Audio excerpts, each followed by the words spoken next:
There have been a few changes since my last video, and we'll address that in a bit. Hey cycling community, this is Steve Grusis, the Cycling Greek. In the area where I live, we have low demographic racing numbers.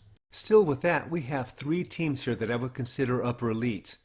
Two of them are dominated by ones and twos, and the other one is by twos and threes. We do have my team still, but we are more attrition-dominated old guys racing still. Due to the increasing daylight, three open, non-team denominational after-work rides have popped up. Two of them are on Wednesdays. Why they're competing with each other, I don't know, probably a format preference.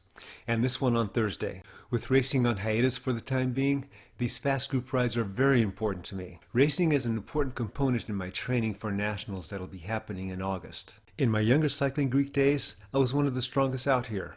But now, most everyone's stronger than me. And I see that as an advantage. That gives me more of an opportunity to improve. When I compete at Old Guy Nationals, I'm not going to be competing against 18 to 45-year-olds like I am here. Speaking of old guy riding with younger riders, I think this was the last pull that I took at this portion of the ride.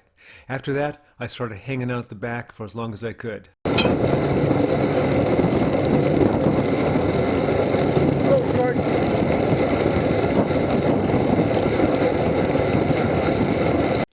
Let's now talk group rides and the virus. I so desperately want to be able to do these fast group rides, but is that the direction I should go? I've been monitoring posts from various members of our local racing district. I have read articles from USA Cycling, and I have been involved in conversations with other racers. And this is what I've come up with so far. Stick to social distancing parameters. By definition, group riding does not adhere to that. What if in the heat of the moment of crunch time, someone forgets to go to the back to blow their nose and lets a quick one go? Ride with people you trust. Well, this one sounds subjective. Recall my opening shot of this video. If the riders in this shot aren't adhering to the 6-foot parameters, are they being cautious at other times? When they last filled up their car, did they use some sort of barrier to pick up the gas pump handle? Do they put their phone or keys down on the surface when they're not at home and later wipe it down with a disinfectant? Trust in this case is not knowing somebody for a long time and judging them to be a quality individual. It is rather knowing their exposure level and what their habits are. Back to the video. I have reached my limits and I am now OFB. As quickly as I can, I go into chase mode.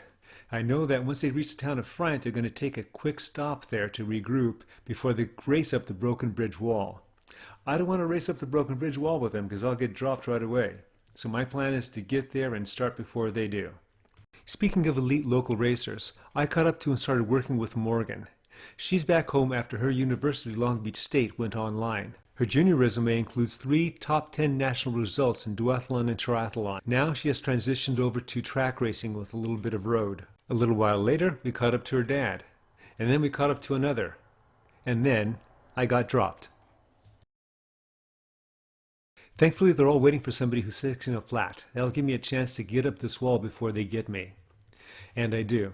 A half mile down the road, I'm hoping to make it over this big bump before they catch me. And I do that too. Eventually they catch and pass me well beyond the turnaround point. I'm still chasing.